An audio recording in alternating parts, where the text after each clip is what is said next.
ever heard that you are the creator? Like you are the cause, like you are the reason why you are experiencing life as it is right now. Have you heard that before? I'm sure you have. I have talked to so many clients, friends that disagree. And today I'm going to just talk a little bit more around why I believe that that is true and how it can help you create more opportunities that you do want in your life, in your business, in your relationships. When we are not at cause, we're at effect. That means that things are happening around us and to us. That ain't fun. We don't want to be just hanging around waiting for things to happen to us if we have the ability to create opportunities and to be at the cause of. Like, really think about this one. Wouldn't you rather know that you caused it? Because then you can change it, then you could be in control, then you can have something different. But whenever we believe we are at the effect of, like just the way life is, it's just how it happens. If God wanted it to be different, it would be different. You've heard these things, right? When I was physically sick for over 20 years, 24 years, over a dozen diagnoses, multiple prescriptions, over a dozen surgeries. Like I was at the effect. I was like, my body is broken. There's something wrong with me. God is punishing me. Or I really didn't know at the time. I just thought I had a broken body. And I've heard this from many of you: broken relationship, broken body, broken bank accounts. And you somehow or somewhat believe that that's just how life is, or that's just how your life is. Well, what sent me into questioning was noticing how other people didn't have to pay these same consequences that I did. And I got really curious. I dove into bodies of work. I became willing to believe something else. I'll never forget the day I was at the massage therapist. And we were just, I think we were about to begin an appointment. And I was saying how I was hurting. And I was like, you know how it is. I learned through pain. And I really, really, really believe this. There was a part of me that believed when I suffer, I seek God. Like it's more pleasing to God because it humbles me, knocks me to my knees, I used to say. It knocks me to my knees, and then I can seek God to save me. I don't know where I was taught this stuff. I don't know where I got it from, but I believed it. And until that moment, I always had a diagnosis, always had some sort of issue or condition, something that was physically going on in my body. I thought it was just the card that I drew. It's just the straw that I picked. It was just the life that I was going to have to live. And I remember being told, like, do you want to go and grab someone else's burden, or do you want to just carry yours? As if carrying the burden of having a broken body and a broken life and broken relationships was an honor to God, was an honor to make my way to heaven. And today I see it completely different. I did not understand what a martyr and a victim I was being to the life that I thought I was handed, because I actually did not believe that I could create what I wanted. I believe differently today, and I have a different experience. And I want to invite you to just get curious, to question, to wonder why some people don't have to go through the same suffering. Just wonder, just for a minute. There was such a big part of my life that I thought the suffering was to prove my love to God. It was to prove my way. It was to prove my commitment, my loyalty. And that's exactly what I got. I was always overcoming issues. Now I see the same thing in the healing world. These healers and practitioners that are suffering for someone else to be better. But I know without a shadow of a doubt, I can't be poor enough to help someone, and I can't be sick enough to help someone. But I can be healthy and wealthy and help lots of people. Matter of fact, the healthier I am and the wealthier I am, the more I can help people. Now, I get a lot of shit for this. I'm not going to lie. Here's the thing. When people are obligated or committed to the belief about suffering, they're going to hate on you if you tell them something different. They're going to resist believing something different because they have this loyalty to this cause, wherever this information came from, or I should say, this misinformation. It was incorrect data and misinformation. But I spent most of my life up until that point believing it. And I didn't want to let go of it because I believed it was a disservice. Gosh, this was so hard. It's hard for me even to say today because I do catch hell when I talk about you can have it all. You can have a healthy life, body, relationships, bank account. You can, but not if you're committed to suffering and you believe you're better or your life is going to end better or heaven's going to be closer if you suffer. Guys, just question it for a moment and tell me if there were a possibility, even a teeny tiny possibility, that it's not true, that it could be different, that you actually don't have to suffer and that you can have all that you want.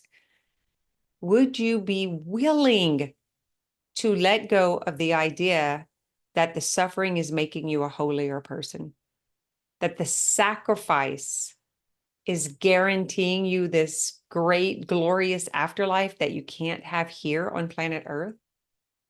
Are you willing to question, to explore, to experience? And if not, it's okay. It's okay. No one could have changed my mind. I was devoted to that belief, and I don't want to take that away from anyone who has that true belief. But for those who are wondering, who are curious, and who are sick of suffering, this is for you.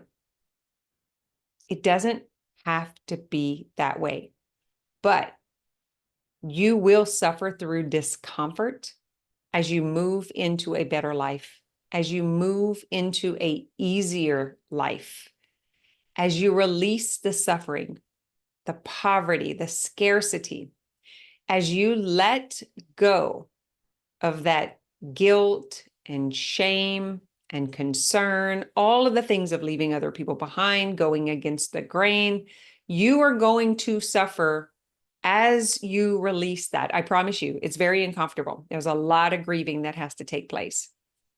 But for those of you who are sick of it, see, I had put my 40 years in. And when I started hearing and learning and understanding that it didn't have to be that way, it didn't happen overnight, by the way. I started backing off. I started letting the guard down. I started exploring and I got really curious. And I'm not going to lie, I was afraid. I was afraid I was going to go to hell. I was afraid I was displeasing God. I was going against the church.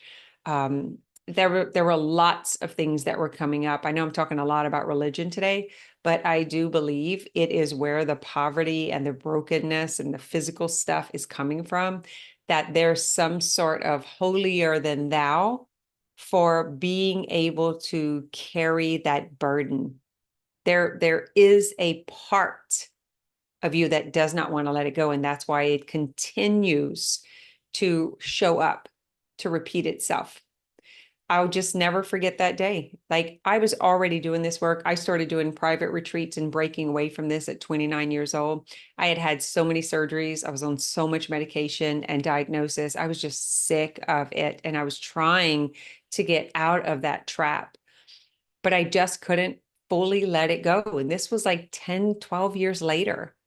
when I was down. You guys probably heard from the previous podcast, for 16 weeks on my belly with this sciatica situation. I had done the MRI, I had the appointment with the surgeon.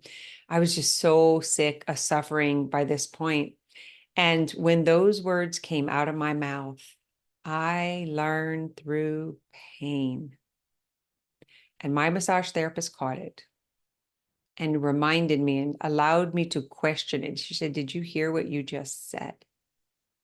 We don't even notice it. We're just saying things, often because of the discomfort of being quiet. And we don't even realize, but what you think, you will eventually say.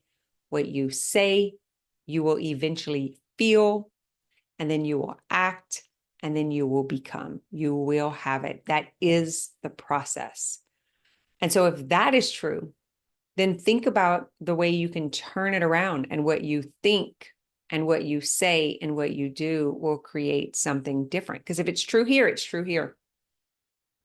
It goes both ways. Man will not change the laws and principles of life.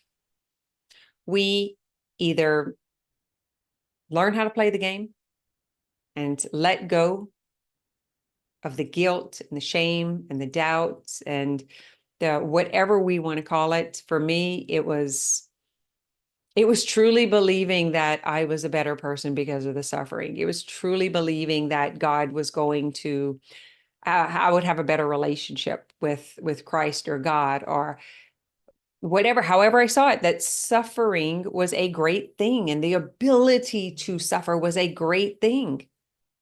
And so there were distorted opinions that I never even thought to question. As a matter of fact, I thought it was just truth. I thought it was just what I had read in the Bible, what I had understood. And you probably couldn't have pried it away from me. I had to get to the point to where the suffering of staying the same was greater than the suffering of creating the change. I lost a lot of people that I thought were friends, that I loved and respected and had great relationship with. It's kind of like when you talk about money or freedom, you are going to lose relationships, but you will gain your life. You will gain control. You will gain the ability to create new opportunities. And I'm not going to say it's not uncomfortable, that I don't still have grief or sadness, or sometimes I feel disheartened because that experience is not what I thought it was going to turn out to be. I'm loyal and committed to the cause, and I was doing what was of service, but some people will not be able to let go of the demons that taunt them, the disbelief, the generational cycles and patterns that are so familiar that they've not felt anything else. And you know what? It is not my job to pry that out of their hands, and it is not your job either. And so if you're spending a lot of your time convincing and overgiving, overdoing, it's like, I think of this, I've taken clients, I could say I've raised from the crib, like really tried to get them to see, to get them to understand, to come along. And I realize now that's not a good idea. Everyone has their own journey and their own timing. It's like the gestational period of a carrot might be 8 weeks, but just because you plant them all at the same time, depending on where they're planted at, the carrots are going to be different sizes. Some are going to be overgrown or fully grown. Some are going to be little babies. Some are not going to grow at all. Some are going to die and wilt away just the way they were planted. So that is something that I've been able to let go of, that I feel free of now. And just so you know, though, I turned 56 like very soon. And so it took me a lot of years to actually get it and to mind my own business and not need to be the savior or the fixer or the helper or the healer or the, like, any of that stuff. Even though I see things, does not mean that anybody wants to see it themselves. And I'm not saying I know it all. I will never say I know it all.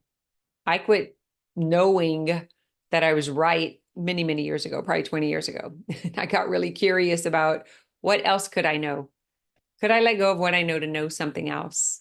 And that has created a lot of flexibility and ease in my life. So for this week, I'm just going to challenge you to inquire about your beliefs of suffering. What do you believe about suffering? What do you truly believe about suffering? Why are you unable to let go of the suffering? Why are you unable to have success easily? Why don't you believe you can have it all? Why is it possible for some people to have it all and not you? Like, just ask these things. Don't make any kind of drastic change or anything. Just, are you willing to inquire so that you can self-master, self-regulate, so that you can be self-reliant? I know even that scares a lot of people. I believe that I can control to the capacity and the degree that is possible, but I do not believe that I control everything in the universe. I do not believe that I am God. Do not come at me with that. But at the same time, I do believe that I can control and create, and I could be the cause of my experiences. I can be the cause of my experiences. I do not have to be at the effect of. And I just want to invite you to explore. Maybe that's something you don't even want, because I didn't want it. I was scared of it because I didn't know how to choose. I didn't know how to decide what I wanted. No one had ever really asked me what I wanted. So it was an interesting perspective just to start to question it. But today, I do believe that we can have power and control of our life, that we can create opportunity, and that we can be well, wealthy, and healthy. We do not have to suffer and sacrifice, and we do not get a free ride to heaven because we had a miserable ride on earth. Got that out of my mind, and everything is better. All right. Have an amazing week, because you are an amazing being.